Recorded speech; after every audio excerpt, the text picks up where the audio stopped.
Hello বন্ধুরা, good morning. সকাল সকাল একটা মিনি ব্লগে নিয়ে চলে এলাম। সকালে হচ্ছে আমার জন্য গোলা রুটি, বরের জন্য হচ্ছে আটার রুটি, আর সেটা নিয়ে বসে না। গতকাল রাতে ছিল ফুলকপির তরকারি, সেটাই গরম করে নিলাম। দুপুরে রান্নার জন্য লাল শাক হবে, তাই সেটাকে ভালো করে কুচিয়ে নিয়েছি। আর মাছের জন্য হবে, তো মশলাটা করতে হবে। তার জন্য মিক্সিং জারে এক টুকরো আদা, ধনে, গোটা ধনে, জিরে আর হচ্ছে শুকনো লঙ্কা কিছুক্ষণ ভিজে রেখেছি করা হবে। আর লাল শাকটা করবো আমি বাদাম দিয়ে আর বড়ি ভাজা দিয়ে। আমাকে এই শাকটা ধুলো শাকও বলে, আমার এখানে লাল শাকটা বেশি বলা হয়। তো আমি কড়াই প্রথমে তেল গরম করে বাদামগুলোকে একটু লাল লাল করে ভেজে নেব, তারপরে বড়িগুলোকে ভাজবো। তোমাদের কাছে কী কী রান্না হচ্ছে আমাকে অবশ্যই কমেন্টে জানাও।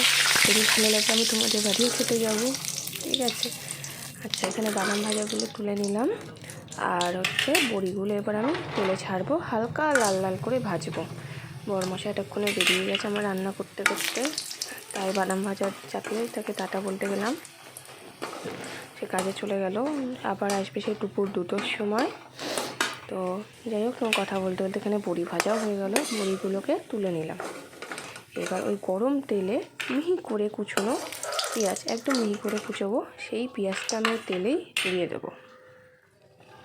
সাথে দেবো 2-4টে কাঁচা লঙ্কা, ঠিক আছে?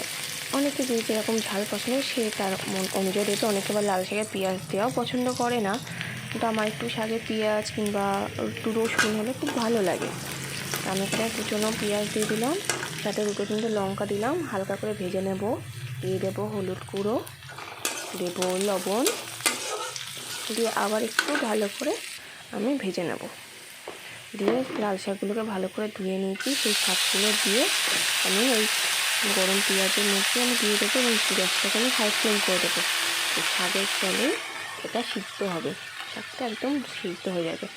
এতটা শাক তোমরা দেখছো, এটা কমে কিন্তু একটুখানি হয়ে যাবে, ঠিক আছে?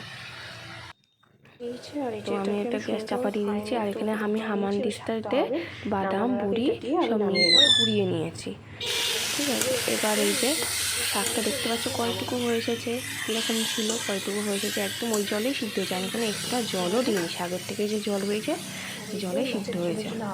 আর বাটা মাছের ঝোল হবে, তার জন্য এখানে আমি আলু ফুলকপি কেটে নিয়েছি।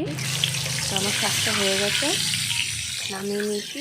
আর এরপর আমি আবার তেল বসিয়ে দিয়েছি এই কড়াইয়ে আমি মাছ ভাজার জন্য, ঠিক আছে? তো আমার বাটা মাছ না, যে কোনো জ্যান্ত মাছই আমার একটু ফুলকপি বড়ি আলু দিয়ে বেশ ঝোল খেতে খুবই ভালো লাগে, ঠিক আছে? যেমন রুই মাছ, কাতলা মাছ, এখন ফুলকপির সময় একটু ফুলকপি দিলে খুবই ভালো লাগে খেতে। তার জন্য বাটা মাছটা করবো ফুলকপি আলু দিয়ে। বড়ি আর দিচ্ছি না, কারণ শাকে বড়ি খাচ্ছি, ওই জন্য দুটো তরকারিতে আমি বড়ি দিচ্ছি না। ওইখানে দেখো মাছগুলো ভাজা হয়ে গেছে, আমি তুলে নেব। আর লাল লাল হালকা করে আমি লাল ভেজে, খুব লাল করে কড়া করলে একটু শক্ত হয়ে যায়। তাই মাছগুলোকে তুলে নিলাম, দিয়ে ওই গরম তেলেই আমি এক এক করে সমস্ত সবজি আমি ভেজে নেব।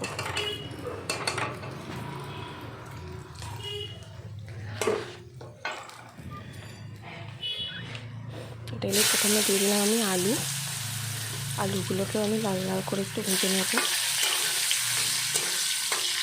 আলুগুলো ভাজা হয়ে গেলে তুলে তারপরে আমি ফুলকপিটা ভাজবো। তার মধ্যে মশলাটা আমি পেস্ট করে এনেছি।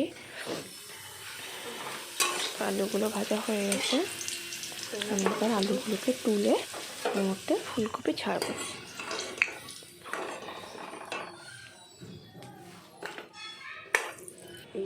এই গরম তেলে আমি ফুলকপিগুলোকে দিয়ে দিলাম, হালকা করে শ্যালো ফ্রাই মতো, খুব কড়া করে ভাজবো তা নয়, তাহলে ঝোলে যত ফুটবে, কারণ মাছগুলো তো ঝোলে ফোটাতে হয় মশলা কষিয়ে, তা তখন ফুলকপিগুলো না গলে যাবে একটু। তাই না খুব যে লাল করে ভাজবো তা না, হালকা করে শ্যালো ফ্রাই মতো হয়ে যাবে। হালকা হালকা একটু লালচে ভাব আসে, আমি সেই অবস্থায় তুলে দেবো। আর এই বাটিতে মশলা আমি রেডি করেছি, হলুদ গুঁড়ো, লঙ্কার গুঁড়ো, নুন, হলুদ, আর হচ্ছে এই যে পেস্টটা করেছি সেই পেস্টটা দিয়ে একটু সামান্য জল দিয়ে মশলাটা গুলে রেডি করেছি। এই মশলাটা আমি কড়াইয়ে দিয়ে দিলাম, আর আলু দিয়ে ফুলকপি দিয়ে এই মশলাটা আমি কষাবো। সাথে দিয়ে দিলাম কাঁচা লঙ্কা, আলু, সেই আলুগুলো, আর আলুটাও আমি এবার ওই ঝোলে দিয়ে দিই, কষাবো।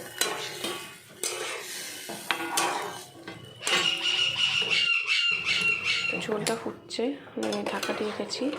ঢাকাটা তুলে আমি ওর মধ্যে দিয়ে দেবো মাছগুলো, আমি ওর মধ্যে দিয়ে দেবো। দিয়ে কিছুক্ষণ ফুটিয়ে নিলে আমার রেডি হয়ে যাবে বাটা মাছের ঝোল।